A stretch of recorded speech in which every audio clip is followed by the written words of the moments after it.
بسم اللہ الرحمن الرحیم الحمد للہ وحدہ والصلاة والسلام علی من لا نبی بعدہ اما بعد فاعوذ باللہ من الشیطان الرجیم بسم اللہ الرحمن الرحیم یا ایہا الذین آمنوا کتب علیکم الصیام کما کتب علی الذین من قبلکم لعلکم تتقون صدق اللہ العظیم۔ محترم معزز بھائیوں، بزرگوں، عزیز خواتین، اللہ جل جلالہ امن والہ کا احسان ہے، پروردگار عالم نے ہمیں رمضان مبارک کی قیمتی گھڑیاں نصیب کیا۔ اللہ ہمیں اس کی قدر کرنے کی توفیق عطا فرماوے۔ اللہ کا کلام ہمیں اس کی طرف توجہ دلاتا ہے۔ رمضان المبارک قرآن سمجھنے اور سمجھانے کا مہینہ ہے، اسی لیے علماء فرماتے ہیں اللہ نے رمضان کا انتخاب قرآن کے نزول کے لیے جو منتخب کیا ہے، اختصاص کیا ہے، اس میں خاص طور پر نکتہ یہی بیان کرتے ہیں کہ رمضان میں جب بندہ گناہوں سے پاک ہوتا ہے، صاف ہوتا ہے، قرآن کی آیتیں بالفور سمجھ میں آتی ہیں۔ اسی لیے کہا گیا المعدۃ حوض البدن فإن صلحت صلح الجسد کلہ، معدہ پورا بدن کا حوض ہے، اگر وہ صحیح ہو جائے پورا بدن صحیح ہو جاتا ہے۔ قرآن میں اللہ جل جلالہ امن والہ نے روزے کی جو نتائج بیان کیے، وہ نتائج میں لعلکم تتقون، امید کہ تم متقی ہو جاؤ۔ پتہ یہ چلا روزے کے ذریعے سے بندہ متقی ہو جاتا ہے، اور قرآن متقیوں کا رہبر ہے، متقیوں کا رہنما ہے۔ چنانچہ ارشاد ہے اللہ جل جلالہ امن والہ سورہ بقرہ کی ابتدا ہی میں ارشاد فرماتے ہیں ذالک الکتاب لا ریب فیہ ھدی للمتقین، تو متقیوں کا رہبر ہے، اور متقی بندہ بنتا ہے روزے کی برکت سے۔ چنانچہ رمضان مبارک میں روزہ رکھ کر بندے کے اندر ایسے تقوی اور طہارت من جانب اللہ پیدا ہو جاتی ہے کہ قرآن بندہ سنتا ہے، سمجھتا چلا جاتا ہے۔ اسی لیے اللہ نے شہر رمضان الذی انزل فیہ القرآن کہا۔ رمضان المبارک کا مبارک مہینہ وہ مبارک مہینہ ہے جس میں قرآن نازل کیا گیا۔ اور دوسری جگہ پر انا انزلناہ فی لیلۃ القدر، اللہ نے قرآن کو نازل کیا ہے لیلۃ القدر میں، اور لیلۃ القدر رمضان مبارک کے مہینے میں ہے۔ تو اس پر حضرات مفسرین یہ فرماتے ہیں طاق راتیں میں ہی صرف تلاش کرنے کا اہتمام نہیں کرنا چاہیے، لیلۃ القدر کی تلاش پورا رمضان کرنا افضل ہے۔ ہمارے اکابر علماء کرام کا اہتمام رہا ہے پورا رمضان اعتکاف کا۔ خود جناب رسول اللہ صلی اللہ علیہ وسلم پورا رمضان المبارک اعتکاف فرمانا بھی ثابت ہے۔ رمضان المبارک کا اعتکاف یہ لیلۃ القدر کی تلاش میں اور اس کے جستجو میں کیا کرتے تھے۔ بہرحال اللہ نے مبارک مہینہ عطا کیا، اور اس مبارک مہینے میں روزے کے ذریعے سے اللہ قرآن کو سمجھاتا ہے، جیسے وہاں پر ھدی للمتقین کہا، یہاں ھدی للناس اللہ نے کہا۔ شہر رمضان الذی انزل فیہ القرآن ھدی للناس وبینات من الھدی والفرقان۔ تو اللہ روزے کے ذریعے سے عمومی ہدایت کا فیصلہ کرتا ہے، اور عمومی ہدایت یہ تقوی اور طہارت سے نصیب ہوتی ہے۔ بندہ جب روزہ رکھتا ہے، زبان کو کنٹرول کرتا ہے تمام واہی اور تباہی چیزیں کھانے سے، بولنے سے، اور دماغ میں غلط تصورات کرنے سے، اور دیگر اپنے تخیلات کو غلط تصورات سے بچاتا ہے، تو اللہ رب العزت قرآن کو ذہنوں میں نازل کرتا چلا جاتا ہے، دلوں میں اتارتا چلا جاتا ہے، اور زندگی میں قرآن تمام شعبوں میں آتا چلا جاتا ہے۔ بہرحال اللہ جل جلالہ امن والہ رمضان مبارک کی ان برکت سے قرآن سے ایک انسیت، ایک تعلق، ایک رشتہ، ایک جوڑ پیدا کر دیا۔ نتیجتاً آپ دیکھ سکتے ہیں قرآن پاک کی طرف تراویح میں ہو، تفسیر میں ہو، یا قرآن پاک کی تلاوت میں ہو، قرآن سیکھنے سکھانے میں ہو، قرآن کو اپنی زندگی میں ڈھالنے میں ہو اور قرآن کی طرح زندگی گزارنے میں ہو، لوگ آمدہ ہوتے چلے جاتے ہیں، معاشرہ بھی بہتر سے بہترین بنتا چلا جاتا ہے۔ بہرحال اللہ جل جلالہ امن والہ نے اس مشہور آیت میں جن باتوں کی طرف اشارہ فرمایا وہ آپ کے سامنے بیان کرنا چاہتا ہوں۔ وہ اللہ تعالیٰ کا ارشاد ہے، اے ایمان والو، یا ایھا الذین آمنوا کتب علیکم الصیام، تم پر روزے فرض کیے گئے۔ اب یہاں کتبہ لفظ اصل میں لکھا گیا کا لفظ ہے، لیکن کتبہ سے مراد یہاں فریضہ ہے۔ فریضہ سے مراد جیسے کوئی چیز آدمی فرض کرتا ہے اور فرض کرنے کے بعد اگر اس کو لکھ دے پھر اس کے بعد وہ چیز مستند ہو جاتی ہے۔ اللہ نے اسی لیے یہاں اس تعبیر کو استعمال کیا، کتب علیکم الصیام، تم پر روزے فرض کر دیے گئے۔ کیسے فرض کر دیے گئے؟ کما کتب علی الذین من قبلکم لعلکم تتقون، جیسے کہ تم سے پہلے لوگوں پر روزے فرض کیے گئے۔ پتہ یہ چلا جیسے قرآن میں روزے کی فرضیت مکتوب ہے، اسی طرح تورات میں بھی، انجیل میں بھی، زبور میں بھی، دیگر تمام صحائف میں بھی قرآن کی طرح روزے کی فرضیت مکتوب ہے۔ جیسے یہاں لکھا ہوا ہے ویسے وہاں بھی لکھا ہوا ہے، بس اتنا فرق ہے۔ علماء فرماتے رمضان المبارک کا روزہ صرف امت محمدیہ پر فرض کیے گئے، دیگر تمام امتوں پر جو روزے فرض کیے گئے وہ رمضان مبارک کا روزہ نہیں تھا بلکہ وہ محرم کا روزہ تھا۔ محرم کا روزہ جس کو ہم عاشورے کا روزہ کہتے ہیں وہ روزہ فرض تھا۔ بعض لوگوں پر ایام بیز کا، بعض لوگوں پر ذی الحجہ کا، بعض لوگوں پر دیگر الگ الگ مواقع پر اللہ رب العزت نے الگ الگ اعتبار سے روزوں کو فرض کیا، لیکن ان کے روزے میں ہمارے روزے میں کچھ فرق ہے۔ اس زمانے کا روزہ وہ الگ الگ اعتبار سے روزہ ہوتا تھا۔ بولنے کا بھی روزہ، بولنے کا روزہ جیسے حضرت مریم علیہ السلام کے سلسلے میں قرآن نقل کرتا ہے کہ حضرت مریم بولنے کو روزہ رکھ لی تھیں۔ بولنے کا روزہ کیا مطلب؟ میں کسی سے نہیں بولوں گی، میں کسی سے نہیں بولوں گی، جیسے کہ حضرت مریم علیہ السلام کے سلسلے میں سورہ مریم میں موجود ہے، آیت نمبر 26 میں موجود ہے، فقولی انی نذرت للرحمن صوما فلن اکلم اليوم انسیا۔ آپ کہہ دیجئے، اے مریم کہہ دے کہ آج میں نے رحمان کے لیے روزے کی نیت کر رکھی ہے، روزے کی منت مانی ہے۔ اب روزے کی منت کیسی؟ فلن اکلم اليوم انسیا، کسی انسان سے میں ہرگز بات نہیں کروں گی۔ تو یہ روزہ اس زمانے کا روزہ یہاں نقل کیا گیا ہے کہ اس زمانے میں جیسے بولنے کا روزہ، اسی طرح حلال چیزوں کو اپنے اوپر حرام کرنے کا روزہ، حضرت داؤد علیہ السلام کا روزہ مشہور ہے۔ انہوں نے اپنے اوپر دودھ کو حرام کر لیا تھا، اونٹنی کا دودھ نہیں پیوں گا، چنانچہ بہت سارے یہودی اونٹنی کا دودھ آج بھی نہیں پیتے، اسی منت کا وہ اہتمام کرتے ہیں، اسی پر پابند رہتے ہیں۔ بہرحال اس زمانے میں مختلف قسم کے روزے تھے۔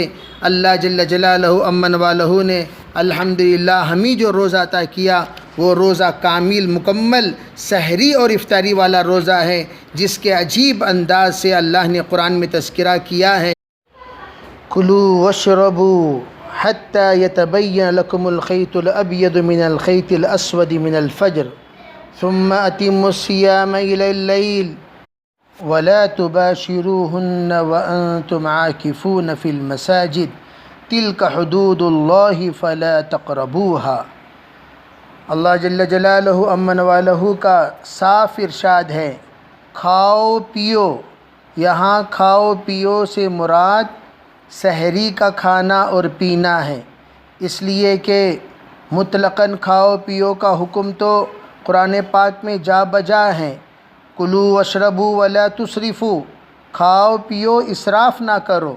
لیکن یہاں جو کھاؤ پیو کا تذکرہ ہے اس سے مراد سحری میں کھاؤ اور پیو۔ حضور اقدس صلی اللہ علیہ وسلم نے سحری کے سلسلے میں ارشاد فرمایا، تسحروا فإن فی السحور برکہ۔ آپ نے کہا اے اللہ کے بندو سحری کیا کرو، اس لیے کہ سحری میں برکت ہے۔ حضرت عبداللہ بن عمر رضی اللہ تعالی عنہ اس بات کا اہتمام فرمایا کرتے تھے اور خود ارشاد فرماتے ہیں، جناب رسول اللہ صلی اللہ علیہ وسلم اپنے زمانے میں 2 اذانوں کا اہتمام کرتے تھے، ایک اذان حضرت بلال کی اور ایک اذان حضرت عبداللہ ابن ام مکتوم کی۔ حضرت عبداللہ ابن ام مکتوم رضی اللہ تعالی عنہ نابینا صحابی تھے۔ اللہ کے رسول علیہ الصلاۃ والسلام نے حضرت بلال رضی اللہ تعالی عنہ کو اس بات کا حکم دیا تھا کہ آپ جب بھی آسمان پر سحری کا وقت دیکھیں تو اس وقت آپ اذان دے کر لوگوں کو سحری کے لیے جگا دیا کریں تاکہ لوگ آخری وقت میں اٹھ کر سحری کر لیا کریں۔ حضرت بلال رضی اللہ تعالی عنہ کی اذان سحری کرنے کے لیے ہوا کرتی تھی، اور سحری کا وقت مسنون وقت آخری وقت ہے۔ حضرت بلال کے اذان پر صحابہ کرام اٹھتے تھے، تہجد پڑھتے تھے، سحری کیا کرتے تھے، اور حضرت بلال رضی اللہ تعالی عنہ حضرت عبداللہ ابن ام مکتوم سے کہتے، عبداللہ صبح صادق کا وقت ہونے والا ہے، چلو اوپر چڑھو۔ اوپر چڑھ کر اونچی جگہ پر حضرت عبداللہ ابن ام مکتوم کو جب کھڑا دیا جاتا تھا، حضرت عبداللہ اذان دیا کرتے تھے، اور حضرت عبداللہ کی اذان سحری کے ختم کی اذان ہوتی تھی اور فجر کی نماز کے لیے اذان ہوتی تھی۔ اسی لیے جناب رسول اللہ صلی اللہ علیہ وسلم نے صاف ارشاد فرمایا، جس کو امام بخاری اور مسلم نے نقل کیا ہے، ان بلالا یؤذن بلیل، اے لوگو بلال جس وقت رات میں اذان دے، رات کے وقت میں اذان دے، اس بات کی اطلاع دیتے ہوئے ابھی رات باقی ہے، ابھی رات باقی ہے، تم لوگ کھاؤ پیو، کھایا کرو پیا کرو، سحری کے لیے اٹھ جایا کرو۔ کب تک؟ اس وقت تک جب تک کہ حتی یؤذن ابن ام مکتوم، جب تک کہ عبداللہ ابن ام مکتوم اذان نہ دے۔ حضرت عبداللہ جب اذان دے سمجھ جایا کرو ابھی سحری کا وقت ختم ہو چکا ہے، ہمیں تو سحری ختم کر لینا چاہیے۔ اسی لیے اکابر علماء کہتے ہیں حضرت نبی اکرم صلی اللہ علیہ وسلم کو سنت کو مد نظر رکھتے ہوئے ہم لوگوں کو آخری وقت میں سحری کرنا مسنون ہے۔ اسی لیے اکابر نے فرمایا ہر سنت پر عمل کرنے کی بھی سنت ہے، ہر سنت پر عمل کرنے کی سنت ہے۔ سنت پر عمل کرنے کا سنت کا طریقہ یہ ہے کہ آخری وقت میں سحری کیا کرے تاکہ روزے کا مکمل طور پر فائدہ اٹھا سکے۔ روزہ ہمارا عبادت کے لیے، ریاضت کے لیے، اللہ کی قربت کے لیے اور اپنی ضروریات کو پورا کرنے کے لیے روزہ ہمارے درمیان موجود ہے۔ ہم کہیں ایسا نہ ہو سحری کیے بغیر روزہ رکھ لیں اور ہمارا روزہ ہمیں تھکا دے، ہمارا روزہ ہمیں مکمل طور پر کمزور کر دے اور ہم تھک جائیں، کمزور ہو جائیں، نڈھال ہو جائیں۔ اس لیے اللہ کے رسول علیہ الصلاۃ والسلام آخری وقت میں سحری کرایا کرتے تھے۔ جس وقت پوچھا گیا حضرت زید بن ثابت رضی اللہ تعالی عنہ سے، ذرا بتائیے آپ لوگ جب سحری کرتے تھے اور آپ کی سحری اور نماز کے درمیان کتنا فاصلہ ہوا کرتا تھا؟ فرمایا حضرت زید بن ثابت رضی اللہ عنہ نے تسحرنا مع رسول اللہ صلی اللہ علیہ وسلم ثم قمنا الى الصلاة قیل کم کان بینہما، پوچھا گیا اچھا بتاؤ تم حضور کے ساتھ سحری کرتے تھے اور نماز کے لیے کھڑے ہوتے تھے، دونوں کے درمیان کتنا فصل ہوا کرتا تھا، کتنا وقت ہوتا تھا؟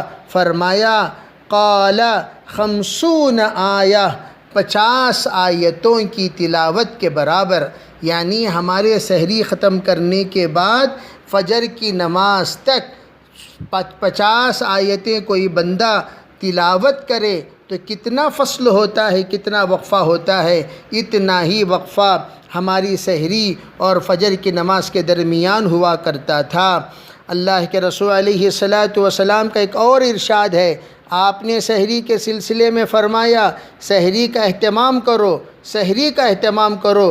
حضرت عمرو بن العاص رضی اللہ تعالی عنہ نقل کرتے ہیں، امام مسلم رحمۃ اللہ علیہ نے اس حدیث کو نقل کیا ہے، فرمایا ان رسول اللہ صلی اللہ علیہ وسلم قال فصل ما بین صیامنا و صیام اہل الکتاب اکلۃ السحر، فرمایا ہمارے اور اہل کتاب کے درمیان، اہل کتاب سے مراد کون ہیں؟ یہودی ہیں، نصارہ ہیں، تورات والے، انجیل والے، زبور والے، ان کو اہل کتاب کہا جاتا ہے۔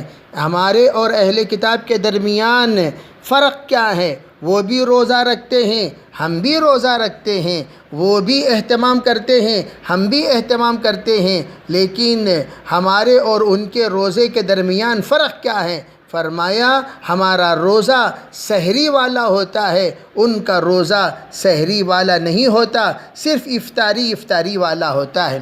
ان کے پاس سونے کے بعد تمام اعمال سحری کے حرام ہو جاتے ہیں، اس کے بعد کھانا پینا ناجائز ہو جاتا ہے، اس لیے وہ لوگ افطاری میں جتنا کھاتے ہیں کھا لیتے ہیں، سحری کی ان کے پاس گنجائش نہیں ہے، سحری کی ان کے پاس اجازت نہیں ہے۔ لیکن ہمارے پاس الحمدللہ سحری بھی ہے، افطاری بھی ہے۔ پہلے زمانے کا روزہ بغیر سحری والا ہی ہوا کرتا تھا، اور اس وقت میں بہت سارے واقعات ایسے پیش آئے جس پر جناب رسول اللہ صلی اللہ علیہ وسلم کو بڑی تکلیف کا سامنا کرنا پڑا۔ اس کو حدیث پاک میں نقل کیا گیا ہے، ابن کثیر رحمۃ اللہ علیہ نقل فرماتے ہیں حضور اقدس صلی اللہ علیہ وسلم کے زمانے میں واقعہ پیش آیا۔ یہ آیت نازل ہونے کے شان نزول مختلف اعتبار سے علماء کرام بیان کرتے ہیں۔ حضرت قیس ابن سرمہ انصاری رضی اللہ تعالی عنہ ایک انصاری صحابی ہیں، اور انصاری کا عموماً کام یہ کھیتی باڑی کا کام ہوا کرتا تھا۔ ایک مرتبہ بیچارے کام کرنے کے بعد شام کو اپنا گھر واپس لوٹے، بیوی سے کہا کچھ کھانے کو ہے؟ جواب ملا کچھ نہیں ہے، میں جاتی ہوں اور جا کر کچھ لاتی ہوں۔ وہ گئیں، یہاں تک کہ تلاش کرتے کرتے کافی وقت ہو گیا۔ وہ تلاش کرنے کے بعد کچھ چیزیں ملیں افطاری کے لیے، لے کر آئیں تو کیا دیکھتی ہیں وہ صحابی گھر میں انتظار میں بیٹھے بیٹھے ان کی آنکھ لگ گئی۔ جب آ کر دیکھا تو بڑا افسوس ہوا، اس لیے کہ اس زمانے کا روزے کا حکم یہ تھا کہ افطاری کے وقت میں کسی کی آنکھ لگ جائے اس آدمی کو دوبارہ جاگنے کے بعد کھانے کی اجازت نہیں ہے، روزہ یوں ہی کنٹینیو کرنا چاہیے، آگے بڑھا دینا چاہیے۔ اب ہوا کیا؟ اب رات کو جب انہوں نے یہ محسوس کیا کہ ان کو اب کھانے کی اجازت نہیں، دوسرا دن بھی یہ اللہ کے بندے بھوکے پیٹ ایسے ہی اپنا روزہ شروع کر دیے۔ آدھا دن گزرا تھا، حضرت قیس ابن سرمہ انصاری رضی اللہ تعالی عنہ کو بھوک کی وجہ سے بے ہوشی ہو گئی، بے ہوش ہو گئے۔ حضور اقدس صلی اللہ علیہ وسلم کے پاس اس واقعے کو ظاہر کیا گیا۔ اللہ کے رسول قیس ابن سرمہ کا ساتھ ایسا واقعہ پیش آیا، ان کی بیگم افطاری کے سامان لانے سے پہلے ان کی آنکھ لگ گئی۔ اللہ کے رسول علیہ السلام کو بہت ترس آیا، اس پر یہ آیت نازل ہوئی۔ مسلمان بہت خوش ہو گئے جس پر یہ آیت مبارکہ نازل ہوئی ہے۔ اللہ جل جلالہ امن والہ نے حکم نازل کیا وَكُلُوا وَاشْرَبُوا حتى يتبين لكم الخيط الأبيض من الخيط الأسود من الفجر ثم أتموا الصيام إلى الليل۔ تو یہ حکم جو سحری کا نازل ہوا ہے، یہ حکم اس واقعے کے پیش آنے کے بعد، اس کے علاوہ بہت سارے واقعات پیش آئے ہیں۔ اللہ جل جلالہ امن والہ نے ان تمام واقعات کے پیش نظر الحمدللہ اس امت مسلمہ کو اللہ نے سحری کی نعمت سے نوازا۔ اب محترم بھائیوں، سحری میں ہم لوگوں کو کیا کھانا چاہیے؟ عام طور پر لوگ سحری کے تصور میں سحری یہ سوچ کر ہمیں ناشتہ بھی نہیں کرنا اور نہ ہی دوپہر کا کھانا کھانا، سحری میں اتنا دبا کر کھا لیتے ہیں کہ طبیعت بگڑ جاتی ہے، اور اس وقت بدہضمی ایسی ہوتی ہے اس کو ہضم کرنے کے لیے افطار تک کا وقت درکار ہوتا ہے۔ لیکن علماء کرام فرماتے ہیں، حدیث پاک میں اللہ کے رسول نے جو جملہ استعمال کیا کہ اکلۃ السحر، کہ سحری کے چند لقمے، تو سحری کے لقمے کے ذریعے سے اللہ کے رسول علیہ الصلاۃ والسلام نے یہ بتا دیا کہ سحری جہاں تک ہلکا ہوگا وہاں تک آپ کے لیے مفید ہوگا، بہتر ہوگا۔ حضرات اکابر علماء فرماتے ہیں سحری میں عام طور پر ہلکا غذا کھانے کا اہتمام ہونا چاہیے، مسالے دار غذا نہ کھائیں، اطباء نے اس کو منع کیا ہے، اور نہ ہی ثقیل غذا کھائیں، ایسے ثقیل غذا جس کو ہضم کرنے میں کافی وقت لگتا ہو نہ کھایا کریں۔ ہاں، قوت حاصل کرنے کے لیے، سنت پر اہتمام کرنے کے لیے اور برکت حاصل کرنے کے لیے ضرور بھی ضرور اپنی حاجت کے بقدر کھانا کھا لیا کریں، حاجت سے زیادہ کھانا نہ کھائیں۔ اطباء نے چند چیزیں بتائیں کہ اس کا اہتمام کرنے سے صحت برقرار رہتی ہے، اس لیے کہ عام طور پر سحری میں اس بات کی کوشش کی جاتی ہے اور افطاری میں بھی اس بات کی کوشش کی جاتی ہے جہاں تک ہو سکے زیادہ سے زیادہ کھا لیں، پی لیں، اور زیادہ سے زیادہ ہم اپنے آپ کو مقوی غذا سے مزین کر لیں۔ لیکن ایسی بات نہیں ہے، روحانی قوت کے سامنے جسمانی قوت کچھ نہیں ہے۔ آپ الحمدللہ محسوس کر سکتے ہیں رمضان مبارک میں اللہ کے طرف سے روحانی قوت بندے کو اتنی نصیب ہوتی ہے کہ اتنی نصیب دیگر اوقات میں اسے نہیں ہوتی۔ اس لیے فرمایا چند باتوں کا اہتمام کریں کھانے پینے میں۔ ایک بات یہ ہے کہ کبھی باسی اور تازی ملا کر نہ کھایا کریں، تازی اور باسی کو مت ملایا کریں۔ تازہ کھانا، باسی سالن، باسی کھانا، تازہ سالن ایسا ملا کر مت کھایا کریں، اس سے طبیعت کے اندر بگاڑ پیدا ہونے کا اندیشہ ہے۔ اسی طرح دو گوشت مت ملایا کریں، لال گوشت اور سفید گوشت مت ملایا کریں، لال اور سفید ملانے سے منع کیا گیا ہے۔ ہاں البتہ لال اور لال ملا کر کھانے میں کوئی حرج نہیں، سفید اور سفید ملا کر کھانے میں کوئی حرج نہیں۔ لال اور سفید اور لال ملا کر کھانا منع ہے۔ جیسے مثال کے طور پر مچھلی کا سالن، گوشت کا پھال ایسا نہ کھایا کریں، تلی ہوئی مچھلی، گوشت کا سالن ایسا نہ کھایا کریں، اس سے طبیعت کے اندر بگاڑ پیدا ہونے کا اندیشہ ہے۔ اسی طرح فرمایا دو جگٹ چیزوں کو مت ملایا کریں، دو ایسی چیزیں جس کے اندر جگٹ ہو، جگٹاگی جس کو کہا جاتا ہے، جس کے اندر سلاسلہ اس کو استعمال کرنے سے منع کیا گیا، جیسے اروی اور بھینڈی، ان دونوں کو ایک ساتھ استعمال کرنے سے منع کیا گیا۔ اروی کو بھینڈی کو ایک ساتھ استعمال مت کیا کرو، اروی اور بھینڈی، اس کو بھینڈی کا چاکنا، اروی کا سالن استعمال مت کیا کرو، اس سے طبیعت کے اندر بگاڑ پیدا ہوتی ہے۔ اسی طرح اکابر فرماتے ہیں گرم غذائیں اور زیادہ مت کھایا کریں۔ گرم غذاؤں سے طبیعت کے اندر حد سے زیادہ، اس لیے کہ روزہ خود بخود گرم ہے، گرم غذائیں زیادہ استعمال نہ کیا کریں، اس سے طبیعت کے اندر بگاڑ پیدا ہونے کا اندیشہ ہے۔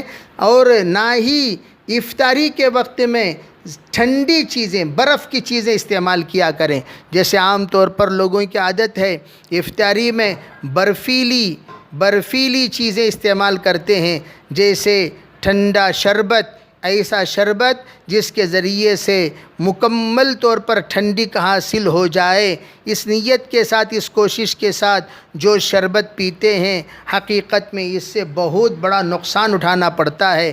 طبی اعتبار سے یہ منع ہے، اس لیے کہ جس وقت پیٹ کو خالی رکھا جاتا ہے، پیٹ کے اندر گرم مادہ پیدا ہو جاتا ہے، پیٹ بالکل گرم ہو جاتا ہے، اور اس گرمی کو دور کرنے کے لیے ٹھنڈی چیزیں ڈالنے سے پیٹ کے اندر اور بھی مزید بگاڑ پیدا ہوتا ہے۔ جناب رسول اللہ صلی اللہ علیہ وسلم نے معدے کے سلسلے میں ارشاد فرمایا، المعدۃ حوض البدن فإن صلحت صلح الجسد كله فإن فسدت فسد الجسد كله۔ معدہ پورے بدن کا حوض ہے، پورے بدن کا حوض ہے۔ جیسے حوض کے ذریعے سے تمام مسجد کو پانی کا سپلائی ہوتا ہے، حوض کے ذریعے سے تمام محلے کو پانی اس کو پانی سپلائی کیا جاتا ہے، پانی بھیجا جاتا ہے، اور گویا یہ ٹینکی، یہ حوض، یہ پانی کے لیے مخزن ہے۔ اسی طریقے سے بدن کے لیے مخزن، صحت کا مخزن، طاقت کا مخزن اور شفا کا مخزن یہ پیٹ ہے۔ اسی لیے آپ دیکھتے ہیں جب بھی کوئی چیز تکلیف آپ کو محسوس ہو، بال جھڑ رہے ہیں، گولی کھانے کو دی جاتی ہے۔ اگر آپ کے سکن میں کوئی تکلیف ہے، آپ کو دوائی کھانے کو کہتے ہیں۔ جڑوں میں اور آپ کے ہڈیوں میں کوئی تکلیف ہے، تب بھی آپ کو گولی کھانے کو کہتے ہیں۔ ہر چیز کا اگر آپ ان سے پوچھیں، جناب تکلیف آنکھ میں ہے، تکلیف ناک میں ہے، تکلیف زبان میں ہے، تکلیف داڑھ میں ہے، تکلیف خون میں ہے، تکلیف جلد میں ہے، تکلیف بال میں ہے، اور آپ پیٹ کو دوا دے رہے ہیں، تو یہ بات واضح طور پر کہا جائے گا، یہ واضح طور پر یہ بات بتائی جائے گی کہ پیٹ سے ہی تمام کا تعلق ہے۔ المعدۃ حوض البدن فإن صلحت صلح الجسد كله فإن فسدت فسد الجسد كله۔ اگر یہ معدہ صحیح ہو گیا، پورے بدن کا نظام صحیح ہو جاتا ہے۔ اگر یہ معدہ غلط ہو گیا، پورا بدن کا نظام غلط ہو جاتا ہے۔ علماء فرماتے ہیں روحانی اعتبار سے بھی، جسمانی اعتبار سے بھی اس کا خیال کرنا چاہیے۔ معدہ اگر جسمانی اعتبار سے بھی مضبوط ہوگا تو پورا جسم مضبوط ہوگا۔ اگر معدے میں روحانی اعتبار سے حلال غذائیں کھانے کا اہتمام ہو، حلال غذاؤں کا سحری میں، افطاری میں اہتمام ہو جائے، تو وہ حلال غذا کا نتیجہ یہ ہوگا، معدے سے تقویٰ سپلے ہوگا، معدے سے توکل سپلے ہوگا، معدے سے نورانیت سپلے ہوگی، معدے سے اللہ کو راضی کرنے والی چیزیں پورے بدن میں سپلے کیے جائیں گے۔ یہ معدے کے ذریعے سے ہوگا۔ اس لیے علماء یہ فرماتے ہیں معدہ روحانی اور جسمانی دونوں کے لیے بنیادی چیز ہے، دونوں کی بنیاد معدے سے ہے۔ اگر معدہ صحیح ہے، پورا بدن صحیح ہے۔ اگر معدہ معذور ہے، مجبور ہے، کمزور ہے، تو پورے بدن میں کمزوری اس کا لاحق ہوگا۔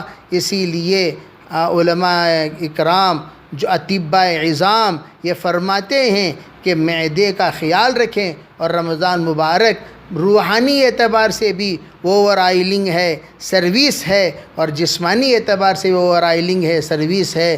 تو اللہ رب العزت دونوں کے ذریعے سے الحمدللہ اعمال اور کھانے کے ذریعے سے، حلال کھانے کے ذریعے سے دونوں کو الحمدللہ اللہ اصلاح کرتا ہے۔ اللہ کا شکر ہے، کرم ہے، اللہ نے ہمیں سحری اور افطاری والا روزہ عطا کیا۔ اس روزے کی ہم قدر کریں، اعمال کا اہتمام کریں، ہم اپنے اوقات کی حفاظت کریں، کبھی بھی ہم اس کے ذریعے سے ہم غفلت میں نہ جائیں اور غفلت میں نہ پڑیں، اس سے بڑا نقصان ہوگا۔ جو باتیں کہی گئیں اس پر اللہ تعالیٰ عمل کرنے کی توفیق عطا فرمائے۔ اللہ جل جلالہ ہمیں اس رمضان مبارک میں عافیت سے گزارنے کی توفیق عطا فرمائے، آفتوں سے اللہ حفاظت فرمائے، ہر طرح کے خیر مقدر فرمائے، تمام شر سے حفاظت فرمائے۔ ہمارے اکابر جو دعائیں کر رہے ہیں اس میں ہمارا حصہ نصیب فرمائے، اور جس سے پناہ مانگ رہے ہیں اللہ ہمیں اسے پناہ نصیب فرمائے۔ وآخر دعوانا الحمدللہ رب العالمین۔ السلام علیکم ورحمۃ اللہ وبرکاتہ۔